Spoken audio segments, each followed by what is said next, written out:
World News in 5. News and developments making headlines around the world in 5 minutes. World News in 5. Here on Radyo Pilipinas Worldwide.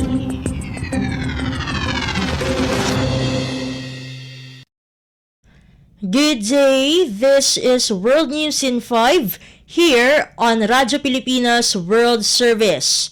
United Nations Secretary-General Antonio Guterres appealed to the parties in the Middle East to prevent a spillover of the conflict as Israelis in the country's north took shelter while incoming fire was reported from South Lebanon. The Iranian-backed Lebanese militant group Hezbollah controls southern Lebanon. There are fears it could be drawn into the conflict to support Hamas.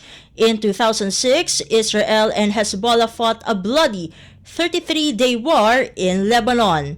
The UN Secretary-General said he is in constant contact with leaders in the region to prevent the conflict from spreading.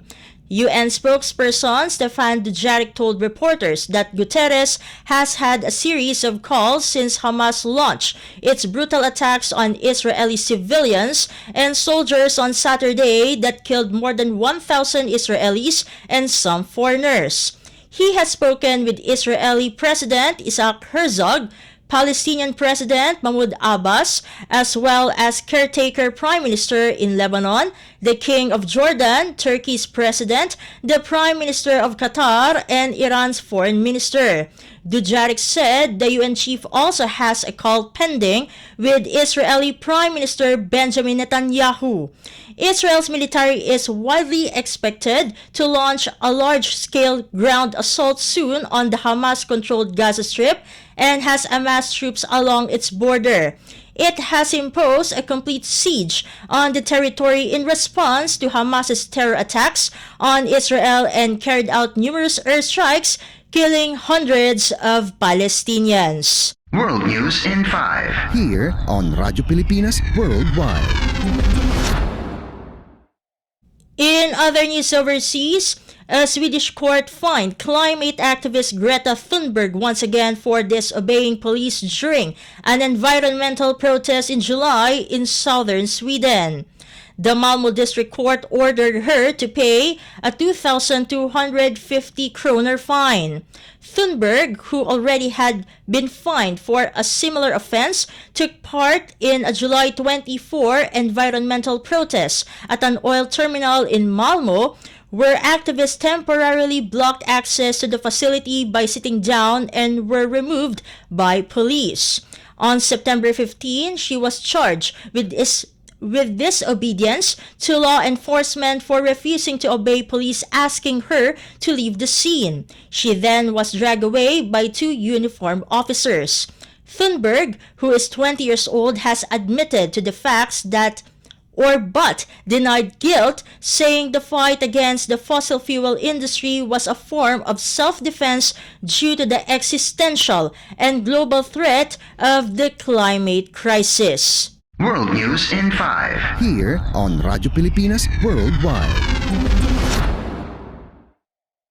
And for our Philippine Embassy news, following the ongoing escalating situation in Gaza, the Philippine Embassy in Jordan started to activate its Emergency Management Team, or EMT, while it continues to get in touch with Filipinos in the said areas.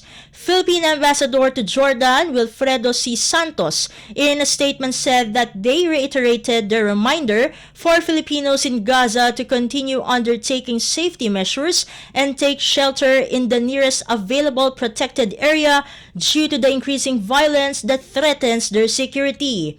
On Saturday, the embassy as well, via Zoom meeting, advised the Filipino community in Gaza to stay indoors and avoid unnecessary movement due to mounting violence and criminality.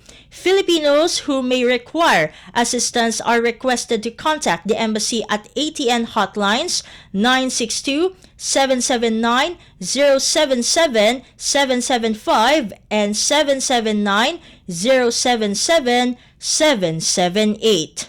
World News in 5. Here on Radyo Pilipinas Worldwide. And that concludes today's edition of World News in 5. For Radyo Pilipinas World Service, this has been Steph Vicente.